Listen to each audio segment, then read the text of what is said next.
Hello दोस्तों, welcome back to our channel. दोस्तों आज की इस वीडियो में हम आर.एस. अग्रवाल ये मैथ बहुत ही बेहतरीन बुक है दोस्तों। इस बुक से हम जो है कुछ चैप्टर को यहाँ पर डिस्कस करेंगे। ठीक है, तो दोस्तों मैंने नोट्स इसके पहले से ही तैयार किए हुए हैं। इन चैप्टर को हम यहाँ पर डिस्कस करने वाले हैं। सबसे पहले number system, LCM and HCF, decimal fraction, जितने भी दोस्तों यहाँ पर हो सकते हैं इस वीडियो में पूरा करने का यहाँ पर प्रयास करेंगे। चलिए, सबसे पहले दोस्तों हम यहाँ पर नंबर सिस्टम को यहाँ पर देखेंगे।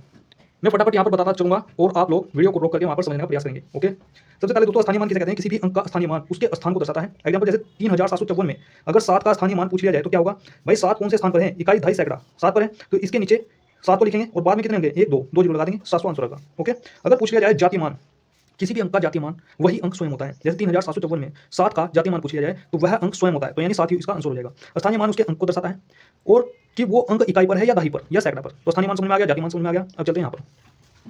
जैसे दोस्तों क्वेश्चन ये है, स्थानीय मान अलग अलग हो सकता है लेकिन जातीय मान सेम रहता है, उसमें कोई बदलाव नहीं होता, जाति कभी भी चेंज नहीं होती। ऐसे ध्यान रख सकते हैं। जैसे 0 का स्थानीय मान 0 ही होगा, ठीक है, और जातीय मान क्या होगा? 0 का 0 होगा।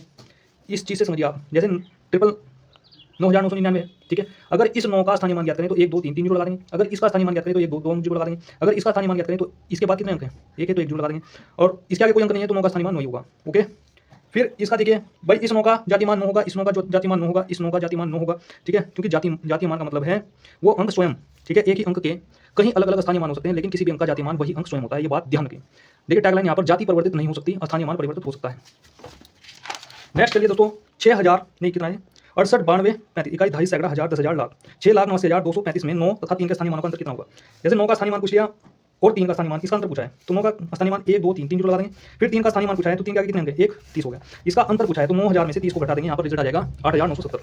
नहीं, 6,47,135 में 7 के स्थानीय मान और 7 का ही जातीय मान का अंतर पूछा है। 7 का ही तो जातीय स्थानीय मान और 7 का ही जातीय मान का अंतर पूछा है, तो 7 का स्थानीय मान कितना हो जाएगा? 1 2 3 3 जीरो लगा देंगे, 7,000 हो गया। 7 का ही जातीय मान क्या होगा? 7 ही होगा। ओके, और अंतर कर देंगे, आ जाएगा 6,993। अब देखिए दोस्तों, महत्वपूर्ण टाइप है, मोस्ट इंपोर्टेंट। इकाई अंक ज्ञात करना है हमें। इकाई अंक ज्ञात करने के क्या नियम होते हैं यहाँ पर देख लीजिए। सबसे पहले पावर में 4 का घात लगाएंगे और शेषफल आना चाहिए 1 2 3, जो भी शेषफल आएगा, मान लीजिए कोई भी शेषफल आएगा। फिर क्या काम करेंगे? जो इकाई अंक होगा ना, जिस संख्या का हम ज्ञात करें उसका इकाई अंक लिखेंगे और जो शेषफल बचा है उसको पावर लगा देंगे। ठीक, और मान लीजिए तीसरी कंडीशन, शेषफल अगर 0 आ गया तो घात क्या लगानी? पावर क्या लगानी? 4 लगानी। 5 की गुना किसी भी सम संख्या से करने पर इकाई अंक क्या आएगा? 0। 1 की पावर चाहे कितनी ही की जाए उसका मान सदैव कितना होगा? 1 ही होगा। 1 की पावर कितनी कर दी जाए, जैसे 1 की पावर में 500 कर दूं तो तब भी क्या आएगा? 1 ही आएगा, 500 नहीं आएगा। अगर 1 की पावर 2000 कर दूं मैं तो कितना आएगा? 1 ही आएगा, क्योंकि 1 गुना 1 गुना 1 चाहे 500 600 अनगिनत बार कर दिए तब भी क्या आएगा? 1 ही आएगा। बात क्लियर है कि नहीं? नेक्स्ट चलिए दोस्तों, यहाँ पर ये सवाल है, इसमें हमें इकाई अंक ज्ञात करना है। तो इकाई अंक कोई पकड़िए, 7 को पकड़ा हमने, 8 में गुना कर दी, 8 को 32, 32 का हमने 2 ले लिया, इस 2 की गुना करी हमने 7 में, 7 दूनी 14, फिर 14 में से 4 को ले लिया, इस 4 की गुना हमने की 8 में, 8 होते हैं 32, 32 का हमने 2 ले लिया और 2 ही क्या हो गया? यहाँ पर आंसर हो गया। क्लियर दोस्तों? यहाँ पर देखिए नेक्स्ट सवाल। दोस्तों देखिए, जो अभी हमने नियम पढ़े थे, ये वाले जो नियम हमने पढ़े थे उन्हीं नियमों पर ये सवाल होगा। सबसे पहले क्या करना है? सबसे पहले क्या करना है? यहाँ पर पावर में 4 का भाग लगाइए, ये पावर है, इस पावर में 4 का भाग लगाइए, इस पावर में 4 का भाग लगाइए यहाँ पर। बाकी हमने शेष आया 1, इस शेष को उठा करके इकाई अंक क्या है? 4 है, 4 इकाई अंक क्या है? 4 है, इस 4 को रखा हमने यहाँ पर और शेष पर कितना आया? 1 आया, इस 1 को यहाँ पर पावर चढ़ा दी। फिर इस पावर में 4 का भाग लगाइए, कितना आया? शेष पर 1 आया, इस 1 को इकाई अंक की, जो इकाई अंक है 5, 5 पर पावर लगा दी हमने। ओके, फिर जो पावर है इस पावर में 4 का भाग लगाएंगे, शेष वाला 3, इस 3 को इस इकाई अंक की पावर लगा देंगे, 3 हो जाएगा। क्लियर दोस्तों? यहाँ तक इतना बात क्लियर है। अब बचा क्या इसमें? 5 चौक 20, ये 0 आ गया, 0 आते ही किसी में भी गुना की जाए तो क्या आ जाएगा? मान 0 आएगा। क्लियर है कि नहीं? इकाई क्या होगा? 0। नेक्स्ट देखिए दोस्तों, भाजकता के नियम, और ये मोस्ट इंपोर्टेंट है किसी भी एग्जाम के लिए। देखिए दोस्तों, यहाँ पर 2 की भाजकता के नियम। सबसे पहले अगर हमें किसी संख्या को पता करना है कि ये 2 से विभाजित होगी कि नहीं, कैसे पता करेंगे? संख्या का इकाई अंक क्या होना चाहिए? 0 2 4 6 8 हो तो संख्या क्या होगी? 2 से पूर्णतः विभाजित होगी, ये नियम है। जैसे एग्जाम्पल ये है भाई, ये भी 2 से विभाजित होगी क्योंकि इकाई अंक क्या है? 2 है, ये भी विभाजित हो जाएगी, ये भी विभाजित हो जाएगी, लेकिन ये 5 है इकाई अंक तो ये 2 से विभाजित नहीं होगी। बिना भाग किए हमें पता चल जाता है कि ये संख्या किससे विभाजित होगी या नहीं होगी। ये इसलिए ये बेनिफिट है इसका भाजकता के नियमों का। अगर ये आपको पता है तो आप बिना भाग किए पता कर सकते हैं। नेक्स्ट चलते हैं दोस्तों, 3 की भाजकता। कोई संख्या है, हम कैसे पता करेंगे कि वो संख्या 3 से विभाजित होगी कि नहीं होगी? देखिए दोस्तों, अंकों का योग 3 के पहाड़े में आना चाहिए। जैसे एग्जांपल के तौर पर ये संख्या है तो इनका योग कीजिए आप, 3 2 5 5 5 10 और 2 12, 12 भाई 3 के पहाड़े में आता है, 3 4 12 तो संख्या 3 से विभाजित होगी। जैसे 7 2 9 9 8 17 18 19, भाई 19 3 के पहाड़े में नहीं आता तो इसलिए 3 से विभाजित नहीं होगी। 8 2 10 8 18 18 2 20, भाई 20 जो है 3 के पहाड़े में नहीं आता इसलिए ये संख्या 3 से विभाजित नहीं होगी। क्लियर है कि नहीं? नेक्स्ट देखिए दोस्तों, 4 की भाजकता। हम कैसे पता करेंगे कोई संख्या 4 से विभाजित होगी कि नहीं होगी? देखिए दोस्तों, अंकों जो अंतिम अंक है, अंतिम अंक में 4 का पूरा भाग जाना चाहिए। अगर 4 का पूरा भाग चला गया तो संख्या जो है 4 से विभाजित होगी। जैसे 28 है, अब 4 सत्ते 28 होते हैं, डिवाइड हो रही है, हम बिना भाग किए पता कर पा रहे हैं कि संख्या 4 से विभाजित होगी कि नहीं होगी। पूरा भाग करने की जरूरत नहीं है, अंतिम अंक में 4 से भाग दीजिए तो विभाजित हो रही है कि नहीं, हो रही है। तो इसलिए हम कह सकते हैं कि संख्या 4 से विभाजित होगी। ओके, नेक्स्ट चलते हैं दोस्तों, यहाँ पर 5 की भाज्यता। इकाई अंक क्या होना चाहिए, 0 या 5 होना चाहिए। भाई 5 भी है यहाँ पर और 0 भी है, तो इन दोनों संख्या जो है 5 से विभाजित होगी। 6 की भाज्यता क्या कहती है, जहाँ 2 और 3 दोनों की भाज्यता लगे, 2 की भी भाज्यता लगनी चाहिए और 3 की भी भाज्यता लगनी चाहिए। 2 की भाज्यता क्या कहती है कि इकाई अंक 2 होना चाहिए। भाई इकाई अंक 2 है तो इसलिए 2 से विभाजित होगी, लेकिन 3 से विभाजित है या नहीं, तो अंकों का योग 3 के पहाड़े में आना चाहिए। ये 3 की भाज्यता होती है। 8 1 9 9 2 11, 11 और 5 16 17 18। भाई 18 3 के पहाड़े में आता है, 3 6 18, तो इसलिए हम कह सकते हैं 3 से विभाजित होगी। ठीक है, जब 3 से विभाजित हो रही है, 2 से विभाजित हो रही है, तो इसलिए हम कह सकते हैं कि 6 से विभाजित होगी। बात क्लियर है कि नहीं। ओके, नेक्स्ट चलते हैं दोस्तों, यहाँ पर 7 की भाज्यता। 7 की भाज्यता क्या कहती है, संख्या का अंतिम अंक हटाकर अंतिम अंक का दोगुना घटाने पर बनी जो संख्या होगी वो इस प्रकार से होनी चाहिए, 7 से विभाजित होगी। फिर वो क्या होगी, 7 से विभाजित होगी। जैसे एग्जांपल लेते हैं, एग्जांपल से समझ में आएगा। जैसे ये संख्या ले ली, कह रहा है कि अंतिम अंक घटाकर जो अंक हटा रहे हैं उसका दुगुना करके घटाने पर जो संख्या बनेगी, जैसे 7 है, 7 को हटा दो तो कितना बचा, 154 बचा। 7 का दुगुना घटा दो, 7 दूनी 14, तो जो संख्या बची है हमारे पास 140 बची है। और इकाई अंक क्या होना चाहिए, 0 7 14 21 ये होनी चाहिए। ठीक है, तो 0 आ रहा है तो इसलिए हम कह सकते हैं कि ये जो संख्या है 7 से विभाजित होगी। ये जो संख्या है 7 से विभाजित होगी। बात क्लियर है कि नहीं। दूसरा एग्जांपल भी ले सकते हैं आप लोग, जैसे अगर समझ में नहीं आया, जैसे ये एग्जांपल है, भाई इस 7 को हटा दो, संख्या कितनी बची 329 ये होगी। इस 7 का दुगुना कर दो, अंतिम अंक को हटा दो, हटा तो रहे हैं लेकिन दुगुना भी करेंगे और घटाएंगे। 7 दूनी 14 घटाया हमने 315 बच गया, लेकिन यहाँ तो नहीं आ रहा ना, ये आना चाहिए ना संख्या घटाने पर। तो ये 5 आया, यानी अभी और घटाना है, तो 5 का दुगुना कीजिए आप, 5 दूनी 10, और ये जब इसको हटा दिया हमने तो 31 बची, 31 में से 10 को हटाया 21, तो 21 आ रहा है ना, 21 आ रहा है ना। इसलिए हम कह सकते हैं कि संख्या जो है, ये जो संख्या है 7 से विभाजित होगी। क्लियर दोस्तों। नेक्स्ट चलते हैं यहाँ पर 8 की भाज्यता। अंतिम 3 अंक में 8 का पूरा भाग जाना चाहिए। ये जो संख्या है पूरी, इन 3 अंकों में 8 का भाग जाना चाहिए। अगर 8 का पूरा भाग चला गया तो ये संख्या जो है, ये पूरी जो संख्या है वो 8 से विभाजित होगी। ठीक है, क्लियर।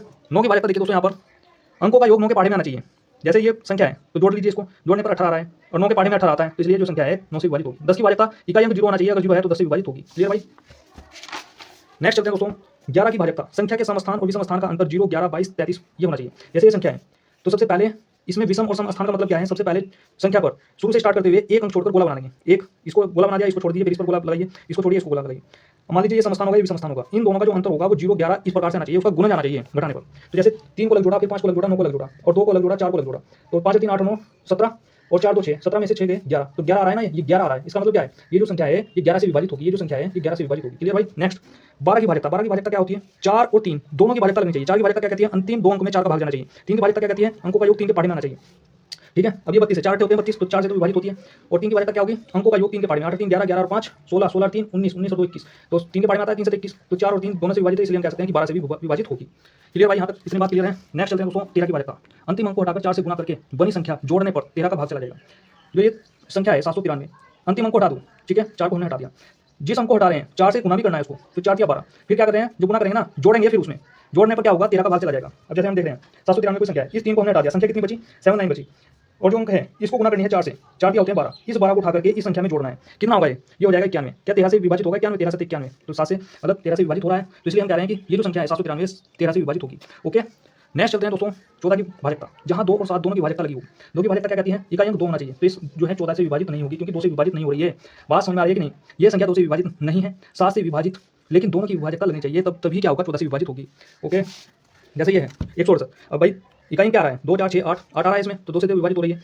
फिर 7 से विभाजित, देखिए 7 से विभाजित होगी, भाई 7 दूनी 14, 2 बचेगा 7 28, तो 7 से विभाजित हो रही है, इसलिए हम कह सकते हैं कि 14 से विभाजित होगी। ओके, 15 की भाज्यता क्या कहती है, 3 और 5 दोनों की भाज्यता लगनी चाहिए। 5 की भाज्यता क्या कहती है, इकाई अंक 5 होना चाहिए। अब 5 है तो इसलिए हम कह रहे हैं कि ये संख्या जो है 5 से विभाजित है। 3 की भाज्यता क्या कहती है, इकाई अंक जो है नहीं मतलब अंकों का जो योग है वो 3 के पहाड़े में आना चाहिए, 3 के पहाड़े में आ रहा है, इसलिए हम कह रहे हैं कि ये जो संख्या है ये 15 से विभाजित होगी। ओके, नेक्स्ट चलिए दोस्तों, यहाँ पर 16 की भाज्यता। अंतिम 4 अंक में 16 का भाग जाना चाहिए। ये जो संख्या है 4 अंक में, अंतिम 4 अंक में 16 का भाग जाना चाहिए। 16 से अगर भाग करेंगे तब ये संख्या जो है 16 से विभाजित होगी। 17 की भाज्यता क्या है, अंतिम अंक को हटाकर 5 से गुणा करके बाकी संख्या से घटा लेंगे। जैसे 731 है, अंतिम अंक को हटा रहे हैं, कितना बचा संख्या 73, फिर जो अंतिम अंक है उसमें 5 से गुणा करेंगे, कितना हो गया 5 हो गया, 73 में से 5 गए 68। या 17 से विभाजित हो रहा है, 17 चौके 68, बिल्कुल। तो हम कह सकते हैं कि जो 731 है 17 से विभाजित है। 18 की भाज्यता है 2 और 9 से विभाजित होनी चाहिए। 18 की भाज्यता क्या होगी, जहाँ 2 की भाज्यता लगनी चाहिए, 9 की भाज्यता लगनी चाहिए। 2 की भाज्यता क्या कहती है, इकाई अंक 2 होना चाहिए, 2 से विभाजित हो रही है। और 9 की भाज्यता क्या कहती है कि अंकों का योग 9 के पहाड़े में आना चाहिए। तो 7 2 9 9 7 16 17 18, तो 18 9 के पहाड़े में आता है, इसलिए हम कह सकते हैं कि 27 72 जो संख्या है 18 से विभाजित होगी। क्लियर है कि नहीं। नेक्स्ट चलिए दोस्तों 25 की भाज्यता और ये लास्ट है। जैसे अंतिम अंक क्या होना चाहिए, डबल 0 होना चाहिए, 25 होना चाहिए, 50 होना चाहिए, 75 होना चाहिए, तब क्या होगा संख्या जो है 25 से भाज्य होगी। जैसे दोस्तों एग्जांपल 625, इसमें लास्ट में 25 आ रहा है, 25 आ रहा है, 625 आ रहा है, 25 आ रहा है, 25 आ रहा है, डबल 0 आ रहा है, डबल 0 आ रहा है, तो इसलिए हम कह सकते हैं कि संख्या 25 से विभाजित होगी। नेक्स्ट चलिए, जैसे भाज्यता के नियमों पर आधारित सवाल है, यहाँ पर कुछ एग्जांपल RS अग्रवाल में दिए गए हैं। जैसे ये संख्या है और इसमें स्टार दिया हुआ है, तो इसमें लुप्त अंक को ज्ञात करना है जिसे यह 11 से पूर्णतः विभाजित हो। कंडीशन दी कि 11 से विभाजित होनी चाहिए, यहाँ पर स्टार की जगह क्या रखें कि 11 से पूर्णतः विभाजित हो जाए। तो सबसे पहले जो दिया हुआ है ये इसको लिख लेंगे यहाँ पर, और शुरू से स्टार्ट करते हुए गोला बनाते चलेंगे एक अंक को छोड़कर। ठीक है, गोला बना लेंगे। फिर दोस्तों जिन पर गोला लगाया है उनको एक और जोड़ लेंगे, जिन पर गोला नहीं लगाया उनको एक और जोड़ लेंगे। तो 8 और 7 15, इसको जोड़ लिया हमने 36 आ गया ये, और जिन पर गोला नहीं लगाया उनको एक इधर जोड़ लिया। जब हमने इनको जोड़ा तो 36 आ रहा था ये, ठीक है, और जिन पर गोला नहीं लगाया उनको जोड़े 9 9 18 18 और 3 कितने होते हैं 21। अब इसमें यहाँ पर क्या रखें स्टार की जगह कि हमें इनको घटाने पर ये संख्या आनी चाहिए 0 11 22 33 44 55 66, यानी 11 का पहाड़ा बनना चाहिए। तो हमने देखा यहाँ पर 4 रख देते हैं, 4 रखते ही क्या बनेगा 25 बन जाएगा। 36 में से 25 गए कितना हो जाएगा 11, और 11 आते ही हम कह सकते हैं कि जो संख्या है ये 11 से पूर्णतः विभाजित होगी। पूछा गया था कि स्टार की जगह क्या रखें, तो स्टार की जगह क्या रखेंगे 4 रखेंगे। क्लियर भाई, इतनी बात क्लियर है। नेक्स्ट चलिए दोस्तों, क्वेश्चन यहाँ पर दिया हुआ है 671 स्टार 483 पूर्णतः 9 से विभक्त हो, स्टार के स्थान पर क्या आएगा। अब 9 की भाज्यता क्या कहती है, अंकों का योग 9 के पहाड़े में आए। तो यहाँ पर पहले सबसे पहले जोड़कर देखिए 7 और 6 13, 13 और 1 14, 14 और 4 18, 18 और 8 26, 26 और 3 31। अब ये 31 हो रहा है। 31 में अब यहाँ पर क्या रखें, 31 में 7 और 6 13, 13 और 1 14, 14 और 4 14 और 4 18, 18 8 26, 26 और 3 29, 29 हो रहा है ना ये। अब यहाँ पर स्टार की जगह क्या रखें कि 9 के पहाड़े में आ जाए, ठीक है। तो यहाँ पर क्या रखेंगे, अगर 7 रखें तो 36 आ जाएगा ना, तो 7 यहाँ पर राइट आंसर होगा, ठीक है। स्टार की जगह क्या रखेंगे 7 रखेंगे। अब देखिए जैसे 29 आया था ये, अगर यहाँ पर 1 रखेंगे तो 30 होगा, 30 भी 9 के पहाड़े में नहीं आता, ठीक है, 1 भी नहीं रख सकते। अगर 2 रखेंगे 9 2 11 31 आता है, तो 2 भी नहीं रख सकते। 3 रखेंगे 9 3 12 32, 32 भी 9 के पहाड़े में आता है कि नहीं, आता नहीं। 4 रखेंगे 9 4 13, 13 भी नहीं आता। 5 रखेंगे 9 5 14, 34 होते हैं, तो 34 भी नहीं आता 9 के पहाड़े में, ठीक है। तो यहाँ पर 6 रखेंगे 9 6 15, 35 भी नहीं आता। 7 रखेंगे 9 7 16, 36 हो जाएगा। 29 में 7 जोड़ने पर तो ये 9 के पहाड़े में आता है, 9 चौक 36। बात समझ में आई कि नहीं आई दोस्तों। अब चलते हैं यहाँ पर प्रश्नावली पर। ये आर एस अग्रवाल से हैं, संख्या पद्धति नंबर सिस्टम, ठीक है। एक ही वीडियो में कंप्लीट करने का यहाँ पर हम प्रयास पूरा करेंगे दोस्तों। देखिए निरंतर अभ्यास ना करने पर ज्ञान भी जो होता है ना, ज्ञान भी विष के समान हो जाता है, वो जहर बन जाता है, ठीक है। उसका कोई फायदा नहीं होता, वो लॉस हो जाता है। तो जो भी मिला है, जो भी ज्ञान हमें मिला है, उसको प्रैक्टिकली डेली बेसिस पर उसको यूज करना है, नहीं तो क्या हो जाएगा, वो भूल जाएगा और विनाशकारी सिद्ध होगा। जैसे दोस्तों संख्या है यहाँ पर, सवाल है 16 गुना 12 माइनस 672, भाग का चिन्ह यहाँ पर फिर 21 है, फिर यहाँ पर क्वेश्चन मार्क माइनस 211 है। दोस्तों देखिए जब प्लस को बराबर से इधर लेकर के जाएंगे तो माइनस हो जाएगा, माइनस को जब बराबर से इधर लेकर जाएंगे तो प्लस हो जाएगा, गुना को जब इधर लेकर के जाएंगे तो भाग हो जाएगा, और भाग को जब इधर लेकर के जाएंगे बराबर से तो गुना हो जाएगा, ठीक है। गुना का नियम जान लीजिए, प्लस की गुना कर रहे हैं हम प्लस में तो प्लस आएगा, माइनस की गुना कर रहे हैं माइनस में प्लस आएगा, प्लस की गुना कर रहे हैं माइनस में तो माइनस आएगा, माइनस की गुना कर रहे हैं प्लस में तो माइनस आएगा। अब चलते हैं देखिए यहाँ पर सवाल। सबसे पहले क्या करना है इसमें, सबसे पहले होता है बोर्ड मास का अगर नियम है यहाँ पर, बोर्ड मास क्या कहता है, सबसे पहले होता है ब्रैकेट, ठीक है। ये ब्रैकेट है, कहीं सारे ब्रैकेट है, सबसे पहले सबसे छोटा ब्रैकेट सोल्व करना होता है, ठीक है। उसका मतलब होता है का यानी गुना, फिर डिवाइड, फिर मल्टीप्लाई, फिर एडिशन, फिर सब्ट्रैक्शन यानी घटा, ठीक है। तो सबसे पहले इसमें करनी है हमें भाग, ठीक है, भाग करनी है। तो 21 से हमने इसको काटा, यहाँ पर 32 आ गया, कितना आ गया 32 आ गया। फिर हमने यहाँ पर क्वेश्चन मार्क की जगह एक्स मान लिया है माइनस 211। जब ये 32 आ गया और इसकी गुना कर लेंगे हम तो कितना आया 192, 192 माइनस 32 बराबर एक्स माइनस 211। इसमें से घटा लेंगे इसको 160 और इस 211 को इधर ले लेंगे तो ये आ जाएगा प्लस। ये जो लिखा है यहाँ सिस्टम ये यूज हो रहा है कि नहीं, ये 211 था माइनस का, जब इसको इधर लेकर के जाएंगे, ये माइनस था ना, माइनस था ये माइनस था, माइनस को जब इधर लेकर के गए तो ये क्या हो गया प्लस हो गया। तो क्या जाएगा 160 प्लस 211, ये आ जाएगा यहाँ पर 371। बात समझ में आई कि नहीं दोस्तों। नेक्स्ट चलते हैं 475 प्लस 950 का 64% बराबर 900 प्लस क्वेश्चन मार्क। 475 प्लस का मतलब होता है गुना, और परसेंटेज का जब साइन हटेगा तो नीचे 2 जीरो आ जाएंगी, एक जीरो से एक जीरो कैंसिल, 5 से काटेंगे, ठीक है, 5 से काटेंगे या 2 से काट लीजिए, 2 में 10, 2 से आ जाएगा 32, फिर 5 से काट लीजिए 19 25 95 19 आ गया। 475 ये पहले इसकी गुना इसमें कीजिए, यह आ जाएगा 608 और 475, 608 475 और 900 प्लस एक्स, इस क्वेश्चन मार्क की जगह एक्स मान लिया है, ठीक है। इन दोनों को जोड़ा हमने, ये आ गया 1083। इस 900 को इधर भेजिए, 1083 माइनस 900, एक्स का मान आ जाएगा 183। क्लियर। नेक्स्ट देखिए दोस्तों 7960 प्लस 2956 माइनस 8050 प्लस 4028। बस इसमें क्या करना है दोस्तों, प्लस प्लस वाले को एक और जोड़ लीजिए, एक ये है प्लस का, एक ये है, एक ये है, इन तीनों को जोड़ लिया हमने, ये आया और इसमें से घटा दिया, इसको घटा दिया, यहाँ पर रिजल्ट आ जाएगा ये। नेक्स्ट देखिए दोस्तों क्वेश्चन है, इस प्रकार से क्वेश्चन दिया है, बोर्ड मास का ये है यहाँ पर खेल कि जब भी भिन्न को बराबर से उधर ले जाया जाता है तो भिन्न उल्टी हो जाती है। यहाँ पर सबसे पहले बोर्ड मास को समझते हैं, ब्रैकेट आ जाएगा, फिर का आ जाएगा, फिर डिवाइड आ जाएगा, फिर मल्टीप्लाई आ जाएगा, फिर एडिशन आ जाएगा, फिर सब्ट्रैक्शन आ जाएगा, ठीक है। तो इसमें क्या करना है, सबसे पहले 2 से का को सोल्व कीजिए, 2 से भाग कीजिए, इसको 2 से डिवाइड कीजिए, कितना आ जाएगा यहाँ पर, ये आ जाएगा दोस्तों 19 21 आएगा, डिवाइड करके आएगा 19 21। फिर इसके बाद दोस्तों ये एक्स मान लिया हमने, यहाँ पर परसेंटेज का साइन हटेगा तो नीचे कितना आ जाएगा 2 जीरो आ जाएगी, ठीक है। और ये एक्स है यहाँ पर, एक्स गुना 15/100 बराबर है 24 49। अब यहाँ पर देखिए दोस्तों 19 21 प्लस जो ये एक्स था, ये जो एक्स था ये 15x हो जाएगा, ठीक है, 15x/100 बराबर 24 49।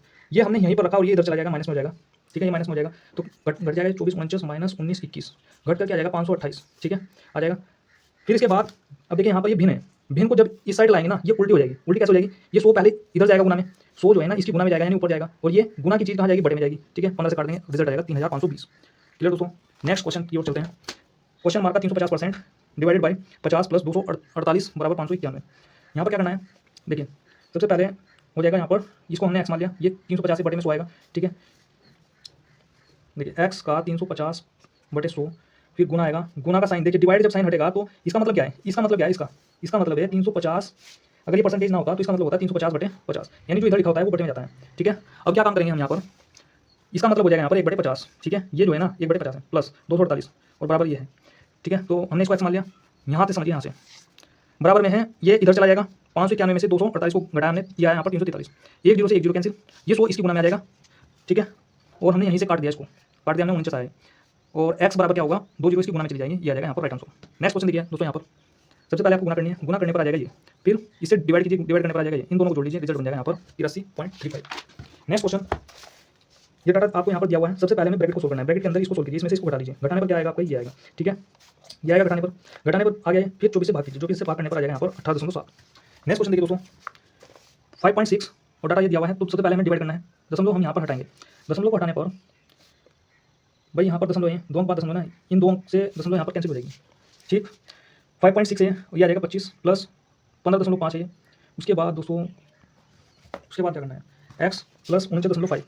आप इन सबको जोड़ लीजिए, आपने गुना कर लिया यहाँ पर, इसकी सबसे पहले इसकी गुना हो जाएगी यहाँ पर, पहले तो इसको डिवाइड कर दिया हमने, डिवाइड करने पर क्या हुआ, ये 25 आया, 25 पंजे होते हैं ना 125, तो 25 आ गया, तो 5 से इसको 25 से इसकी गुना कर लिया 140 आ गया, प्लस 15.5 है, और x प्लस ये है, इन दोनों को हमने जोड़ दिया यहाँ पर, इन दोनों को हमने जोड़ दिया, ये आ गया यहाँ पर 155.5, और ये जो है ना ये इधर चला जाएगा, तो x का मान कितना आ जाएगा, 106 आ जाएगा।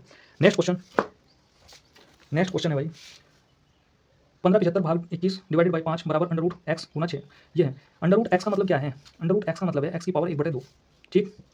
और यहाँ पर देखिए 1575 हो गया, ये देखिए जैसे मैंने यहाँ पर एक्सप्लेन करके बताया हुआ है, यहाँ पर समझिए आप लोग, जैसे 3 भाग 2 है तो इसका मतलब क्या है, इसका मतलब है 3/2, यानी जो इधर लिखा होगा ये बटे में जाएगा, तो ठीक है, 1575 लिखा हमने, भाग का साइन हटते ही गुना का साइन आएगा, और क्या हो जाएगा, ये भिन्न क्या हो जाएगी उल्टी, फिलहाल क्या है 21/1 है ना, तो हो जाएगा गुना का साइन आएगा ना, तो 1/21 हो जाएगा, 1/21 हो गया, यहाँ पर भी गुना का साइन आएगा तो हो जाएगा 1/5 बराबर एक्स की पावर हो जाएगी अंडर रूट एक्स गुना 6 लिखा हमने, फिर यहाँ पर देखिए डिवाइड कर दीजिए आप कैलकुलेशन करने पर, 15/6 बराबर 6 नहीं बराबर अंडर रूट एक्स हो गया, रूट जब हटता है ना तो स्क्वायर लगता है, अंडर रूट जब हटेगा, ये रूट जब हटेगा तो इधर क्या आ जाएगा, स्क्वायर आ जाएगा, ठीक है भाई। यहाँ पर समझिए स्क्वायर आ गया, 15/6 का स्क्वायर आ गया, अंडर रूट एक्स, दोनों रूट कर दिया हमने, ये रूट कैंसिल हो जाएगा, तो एक्स बराबर क्या आ गया, 15 का स्क्वायर 225/6 का स्क्वायर 36, कैलकुलेशन की हमने, ये आया 25/4।